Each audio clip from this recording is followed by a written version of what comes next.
90 రోజుల కోర్సు పూర్తి చేస్తే చాలు 100% ప్లేస్మెంట్ సపోర్ట్ తో సాఫ్ట్వేర్ జాబ్ మీ సొంతం. వెంటనే కోడ్ జ్ఞాన్ డెస్టినేషన్ ని సంప్రదించండి.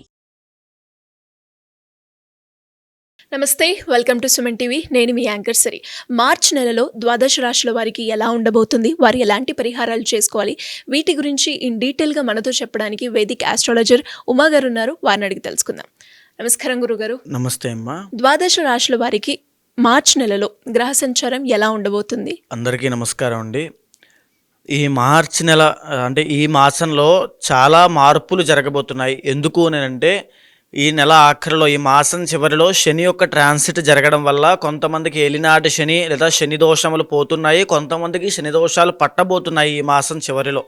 అదేవిధంగా ఇదే మాసం చివరిలో 28, 29, 30వ తారీఖుల్లో షష్టగ్రహ కూటమైనటువంటిది ఏర్పడబోతోంది.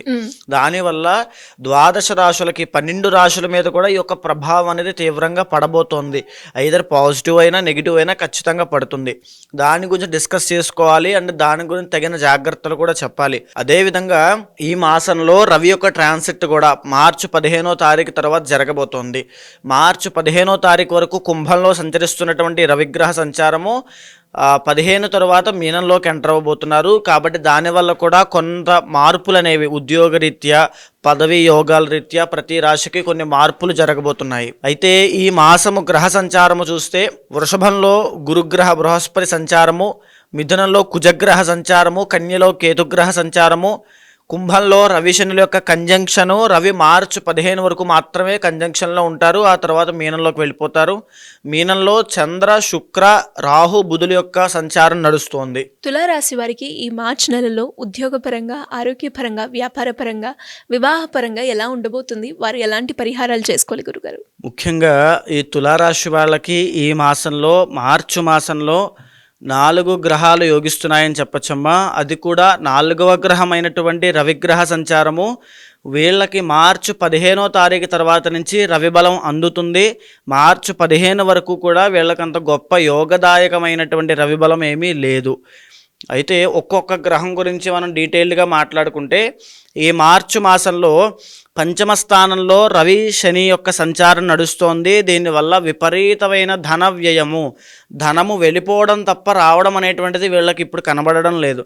అంటే ఎప్పుడు ఏదో ఒక ఖర్చు వీళ్ళ దగ్గర నుంచి వెళ్ళడమే తప్ప ఫ్లో ఆఫ్ ఇన్కమ్ అనేది లేదు. అదేవిధంగా పంచమ స్థానంలో రవిగ్రహ సంచారం వల్ల సోమరితనం అలవాటయ్యి ఏ పని చేయడానికి ఇంట్రెస్ట్ లేక, ఇంత ముందున్నంత యాక్టివ్గా కానీ, ఇంత ముందున్నంత ఇంట్రెస్ట్గా కానీ ఇప్పుడు పని చేయలేక, ఆ ఆసక్తి లేక చాలా ఇబ్బంది పడుతూ ఉన్నారు.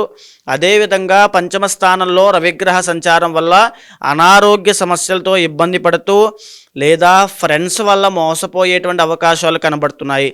మార్చి 15వ తారీఖు వరకు తులారాశి వాళ్ళు స్నేహితుల విషయంలో చాలా జాగ్రత్త వహించాలి. లేకపోతే ధన నష్టం అనేటువంటిది ఫ్రెండ్స్ వల్ల కలిగే అవకాశం ఉంటుంది. వెరీ కేర్ఫుల్గా ఉండండి. ఆరోగ్యాన్ని చక్కగా చూసుకోండి. మార్చి 15 దాటితే రవి బలం వల్ల ఖచ్చితంగా ఆరోగ్య సమస్యలు తగ్గుతాయి, బాగుంటుంది. ఇక పంచమ స్థానంలో శనీశ్వరుడు యొక్క సంచారం వల్ల ఆస్తి నష్టం కలగడం లాంటివి, పుత్ర నష్టం కలగడం లాంటివి జరిగే అవకాశాలు ఉంటాయి. వీళ్ళకి జరిగినటువంటి 2 సంవత్సరాలుగా శని పంచమ స్థానంలోనే ఉన్నారు. ఇక ఇది ఆఖరి మాసం, శని వెళ్ళిపోయేటువంటి మాసం కాబట్టి ఆస్తి విషయాల్లో, ఆస్తి తగాదాల్లో కానీ, సెటిల్మెంట్ విషయంలో కానీ ఈ మాసంలో ఎలాంటి సెటిల్మెంట్లు పెట్టుకోవద్దు. పెట్టుకున్నారంటే నష్టపోయేది మీరే కాబట్టి చాలా జాగ్రత్త వహించడం చాలా అవసరము. ఇక షష్ఠ స్థానంలో బుధగ్రహ సంచారము గొప్ప జయాన్ని, శుభాన్ని కలగజేస్తుంది. మీరు అనుకున్న పని అనుకున్న టైంకి చేయగలిగేటువంటి ఇది ఉంటుంది, కానీ చెయ్యలేకపోవడమే రవి ఇచ్చేటువంటి దోషము. ఆ ఇంట్రెస్ట్ లేకపోవడమే రవి ఇచ్చేటువంటి దోషము. అయితే చిన్న చిన్న కలహాల్లోనూ, గొడవల్లోనూ ఇరుక్కునే అవకాశం కూడా ఉంటుంది. వెరీ కేర్ఫుల్గా ఉండాల్సిన టైం అది, చాలా జాగ్రత్తగా ఉండండి. ఇక 6వ స్థానంలో శుక్రుడి యొక్క సంచారం వల్ల అశుభం జరిగే అవకాశం ఉంటుంది. ఆడవాళ్ళ వల్ల కానీ, ప్రేమ వ్యవహారాల్లో కానీ అపజయం పొందే అవకాశం ఉంటుంది. ప్రేమ వ్యవహారాల్లో పడి ఇరుక్కుని ఇబ్బంది పడి మనోవిచారంతో ఇబ్బంది పడే అవకాశాలు, ఆ మానసిక చింతన అనేటువంటిది కనబడుతున్నాయి. ఆడవాళ్ళ వల్ల చాలా జాగ్రత్తగా ఉండాలి, వెరీ కేర్ఫుల్గా ఉండాలి. 6వ స్థానంలోనే రాహుగ్రహ సంచారం వల్ల భూ సంబంధించిన విషయాల్లో మీరు ప్రయత్నం చేయగలిగితే అద్భుతంగా యోగిస్తుందని చెప్పచ్చు. ఈ రాహుగ్రహ సంచారము భూ లాభాన్ని కలగజేస్తోంది, ద్రవ్య లాభాన్ని కలగజేస్తోంది.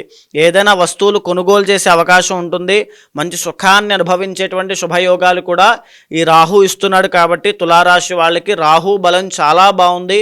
దీనివల్ల భూ విషయంలో కాస్త అభివృద్ధి అనేది కనబడుతోంది. అదేవిధంగా అష్టమంలో గురుగ్రహ సంచారం వల్ల మళ్ళా ధన నష్టం పొందేటువంటి అవకాశం ఉంటుంది. ప్రయాణాల విషయంలో మీరు ఎక్కడికైనా దూర ప్రయాణాలు వెళ్తూ ఉంటే చాలా జాగ్రత్త, వాహన ప్రమాదాలు కానీ ఇబ్బందులు కానీ వచ్చే అవకాశం ఉంటుంది. వెరీ కేర్ఫుల్గా ఉండండి. కష్టాలు పడకుండా, దూర ప్రయాణాలు చేయకుండా ఈ మాసం జాగ్రత్తగా ఉండండి.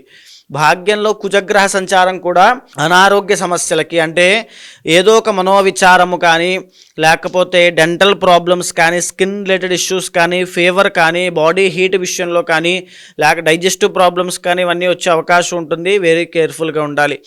ఇక ఈ మాసం చివరిలో వీళ్ళకి ఒక రాజయోగం పట్టబోతోంది అని చెప్పచ్చండి. ఎందుకు అని అంటే వీళ్ళకి 12వ స్థానంలో కేతుగ్రహ సంచారము కార్యసిద్ధిని కలగజేస్తోంది, ధనలాభాన్ని కూడా కలగజేస్తోంది. అందులోనూ వీళ్ళకి తులారాశి వాళ్ళకి 6వ స్థానంలో ఈ యొక్క షష్టగ్రహ కూటమి పట్టబోతోంది. అద్భుతమైన రాజయోగము ఈ మాసం చివరిలో షష్టగ్రహ కూటమి వల్ల వీళ్ళకి కలగబోతోంది. కంగారు పడకండి. ఈ మాసం చివరిలో మంచి శుభ ఫలితాలు పొందే అవకాశం ఉంది.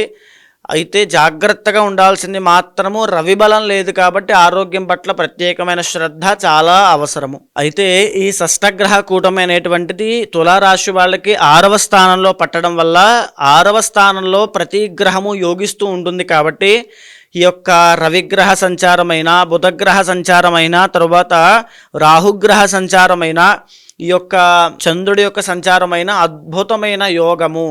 వీళ్ళు ఏ పని చేస్తున్నా, లేకపోతే విదేశీ యోగాల విషయంలో ప్రయత్నం చేస్తున్నా, మనం మాట్లాడుకున్నామండి మేషరాశి వాళ్ళకి విదేశీ యోగాలు మంచిది కాదు అని. తులారాశి వాళ్ళకి విదేశీ యోగం అద్భుతంగా యోగిస్తుంది.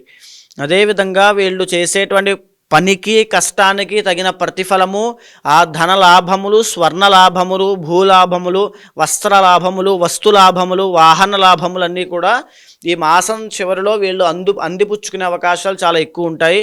దీంతో పాటుగా అనారోగ్య సమస్యలతో ఎవ్వరు బాధపడుతున్నప్పటికీ కూడా షష్టగ్రహ కూటమి వల్ల తులారాశి వాళ్ళకి ఆరోగ్యం పట్ల కాస్త మెరుగుపడే అవకాశాలు కూడా కనబడుతున్నాయి. అయితే ఇదంతా పక్కన పెడితే మీ ఇంటర్నల్ జాతకంలో యోగాలు కూడా చూసుకోవాలి. ఏ ఏ దశ అంతర్దశలు నడుస్తున్నాయి, ఏ ఏ గ్రహం కంట్రోల్లో మీరున్నారు, ఆ గ్రహం ఎక్కడ ఉంది, అమాత్యకారక గ్రహం ఏమిటి, ఆత్మకారకమైనటువంటి గ్రహం ఏమిటి, దానికి తగిన శాంతి పరిహారములు కూడా ఆచరించండి. ఎందుకు అంటే ఇప్పటిదాకా మీరు పడిన కష్టానికి ఇప్పుడు ప్రతిఫలాన్ని అనుభవించబోతున్నారు. ఆ వస్తు లాభాలు, ధనలాభాలు అనుభవించబోతున్నారు. కాబట్టి అవన్నీ కూడా మీరు పరిపూర్ణంగా అనుభవించడం కోసం ఇంటర్నల్ జాతకంలో కూడా దోషాలు ఉండకూడదు. అలా ఉండకుండా ప్రతిదాన్ని కూడా సరిచూసుకోండి. తగిన శాంతి పరిహారములు ఇంటర్నల్ జాతకం చూసుకుని ఆచరించగలిగితే, ఆ భగవన్నామస్మరణ, దేవతార్చన మీరు చేయగలిగితే అద్భుతమైన రాజయోగాన్ని ఖచ్చితంగా అనుభవిస్తారు. ఎలాంటి పరిహారాలు చేసుకోవాలి గురుగారు? ఈ మాసంలో తులారాశి వాళ్ళకి రవి బలం అనేటువంటిది లేకపోవడం వల్ల, స్నేహితుల వల్ల మోసపోయేటువంటిది ఉంది. కాబట్టి శివ ఆరాధన కానీ, సూర్య భగవానుడి యొక్క ఆరాధన కానీ చేయండి. సూర్యోదయం కంటే ముందే నిద్రలేచి శివాలయానికి వెళ్ళి నమస్కారం చేసుకున్నా, సూర్యోదయం వేళ సూర్యుడికి నమస్కారం చేసుకుని ఆ సూర్య మంత్రాన్ని కానీ, ఆదిత్య హృదయాన్ని కానీ పారాయణ చేసిన ఆరోగ్య ఇబ్బందులు తగ్గుతాయి, గొప్ప సిరి సంపదలు కలుగుతాయి. జాతకరీత్యా ఎవరికైనా ఎలాంటి సమస్యలు ఎదుర్కొన్నప్పటికీ దానికి తగ్గట్టుగా పరిష్కారాలు చేసుకోవాలి అంటే ఏ విధంగా మిమ్మల్ని అప్రోచ్ అయ్యే ఛాన్స్ ఉందంటారు గురుగారు? తప్పకుండా అమ్మా. ఏదైతే మనం మాస ఫలితములు, వార ఫలితములు, తర్వాత సంవత్సర ఫలితములను మాట్లాడుకుంటున్నామో అది గోచార ఫలితంగా మన మీద 30 నుంచి 45% మాత్రమే ప్రభావితం చూపిస్తుంది. మిగతా పర్సెంట్ అంతా కూడా ఇంటర్నల్ జాతకం మీద ఆధారపడి ఉంటుంది. కాబట్టి కంగారు పడాల్సిన పని లేదు. కొన్ని రాశుల వారికి యోగాలు బాగాలేని డిసప్పాయింట్ అవ్వాల్సిన పని లేదు. కొన్ని రాశుల వాళ్ళకి రాజయోగం ఉంది కదా అని చెప్పి ఏ పని చేయకుండా ఖాళీగా కూర్చోవాల్సిన అవసరమూ లేదు. ఇంటర్నల్ జాతకం మీద వాళ్ళ యొక్క నిత్య యోగాలు, ఆ యొక్క దోషాల మీద కూడా ఆధారపడి ఉంటుంది. సో ఎవరైనా సంప్రదించాలనుకుంటే కింద కనిపించేటువంటి నెంబర్కి కాంటాక్ట్ చేయండి. తప్పకుండా మా వాళ్ళు మీకు పూర్తి వివరాలు ఇస్తారు. దాన్ని బట్టి తప్పకుండా ఇంటర్నల్ జాతకం చూసి దాన్ని గోచారంతో సమన్వయం చేసి ఏ సమస్యతో మీరు బాధపడుతున్నారో అది తెలుసుకున్న తర్వాత దానికి సరైనటువంటి పరిష్కారము ఏదైతే పరిహారం పూజలు ఉంటాయో అవి చేయించి తప్పకుండా మీకు ఆ రిజల్ట్ వచ్చేలా చేస్తాను. ధన్యవాదాలు గురుగారు. నమస్తే అమ్మా. సుమన్ టీవీలో మీ పర్సనల్ అండ్ బిజినెస్ ప్రమోషన్స్ కోసం కింది నెంబర్కి కాంటాక్ట్ చేయండి.